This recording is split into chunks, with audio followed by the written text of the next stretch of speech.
Between Classroom and Dimensions, Consciential Tales from School Life. Chapter 44, Penta and Silent Intention. Orthopensata Epigraph.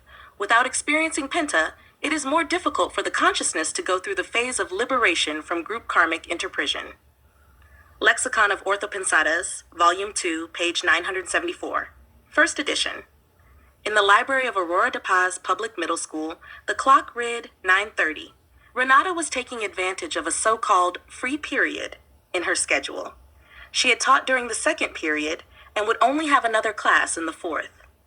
Sitting at a table near the window, she calmly read a philosophy book, enjoying the silence of the place. The library was always well cared for by Margarita, the librarian, who kept everything impeccable for students and teachers alike. She also never forgot to prepare a fresh pot of coffee on a small table in the corner, an inviting detail that made the library a favorite stop for some teachers. Among them, Agnaldo, the math teacher, was a regular customer. It was then that he entered the library, precisely in search of coffee and a few minutes of rest. Noticing Renata alone, he approached and, after hesitating for a moment, decided to start a conversation. "Renata, may I ask you something a little out of the ordinary?" Agnaldo said, breaking the silence. She gently closed the book and lifted her eyes. "Of course, Agnaldo. Go ahead." He took a deep breath, as if organizing his thoughts before speaking. "The other day, a student came to me with a heavy confession, talking about suicide. I was speechless. I did what I could intraphysically, sent him to the counselor, talked to him, but afterwards I was left with a question.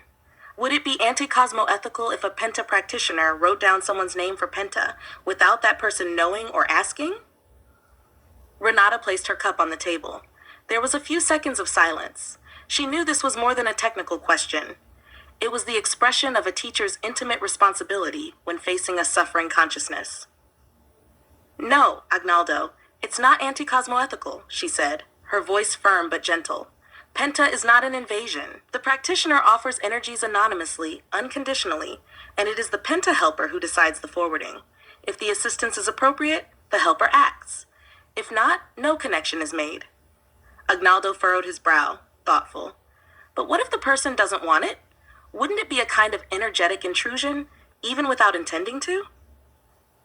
Renata smiled, understanding the legitimate anguish behind the doubt. "Look, intrusion would be imposing one's own energy directly, with the intention of controlling, manipulating, or tying the consciousness down. Penta is different. It's like offering water to someone who's thirsty. The person may drink or not. Free will is always respected." She paused briefly, glancing at the window where the morning light filtered in. "The central point is intention. If the Penta practitioner forwards a name with a purpose of genuine help, without ego, without revenge, there's no mistake. The helper filters. Now, if the intention is to manipulate, control, or take revenge, then yes, that would be anti-cosmoethical." Agnaldo ran his hand through his hair, reflecting. "So, in critical situations like that, putting a name in Penta is another way of not remaining silent." "Exactly," Renata completed. "Assistance is complementary. We do our part intraphysically. Listen, support, forward. And in Penta, we let the helper do what's possible extraphysically. It's not a personal power, but an interdimensional partnership." The math teacher stared into his coffee mug, as if he could see something beyond the dark liquid. "Interesting. I've always admired your calm, Renata. Now I understand a bit more. It's as if you trust something bigger without neglecting your responsibility here." Renata chuckled softly. "That trust comes from daily practice. Penta is a school as well, Agnaldo. Each day we learn with the helpers about cosmoethics, patience, and respect for the timing of each consciousness, so we don't commit evolutionary rapes."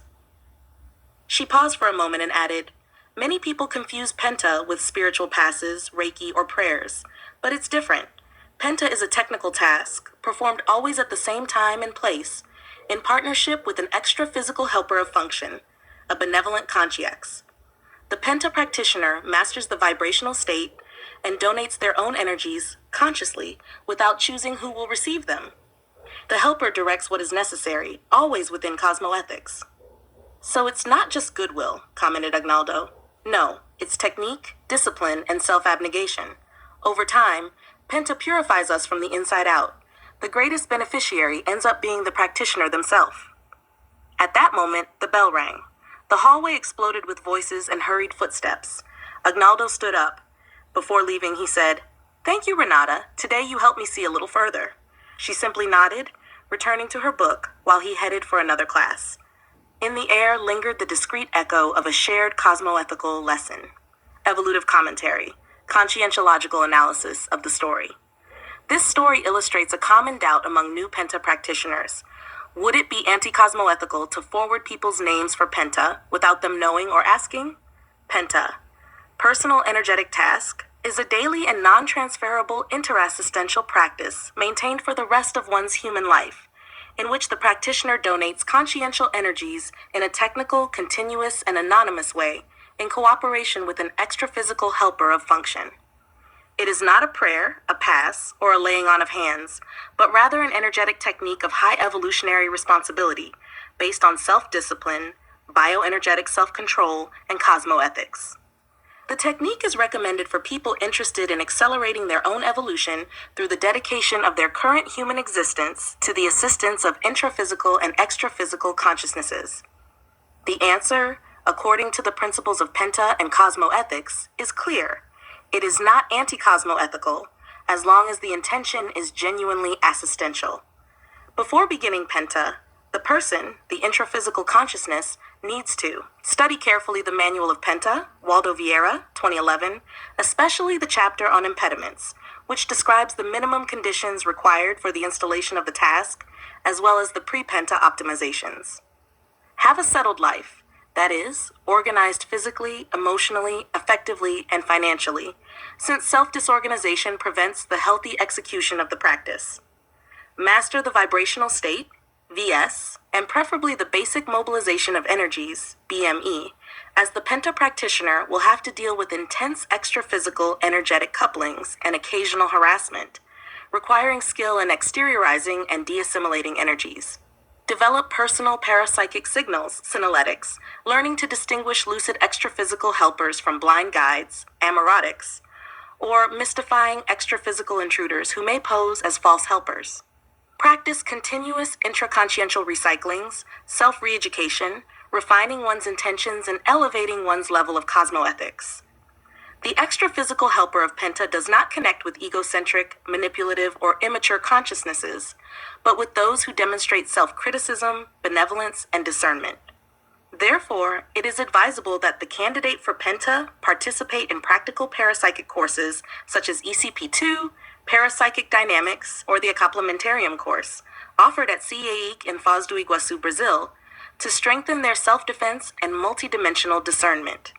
The therapeuticology of this story highlights the value of lucid and cosmoethical intention in the practice of PENTA. Renata, by clarifying to Agnaldo the real functioning of PENTA, demonstrates the profile of a consciousness that has reached a certain degree of interassistential maturity, understanding that true PENTA begins with the renunciation of egoic motivations. From this perspective, two patterns of energetic conduct can be distinguished: cosmoethical, donating energies while trusting the discernment of the PENTA helper, who makes the triage without violating the consciousness's free will; anti-cosmoethical, using PENTA for manipulation, revenge, or control, turning the practice into a tool of the ego. Thus, PENTA is confirmed as a practice of multidimensional cooperation, in which the practitioner works together with helpers, strengthening the principle of lucid interassistance. In PENTA, it is not the written name that matters, but the lucid intention that directs the energy. End of chapter 44, PENTA and Silent Intention. From the book Between Classroom and Dimensions, Consciential Tales from School Life. Fábio Klester, written in May 2025, revised and expanded edition in November 2025.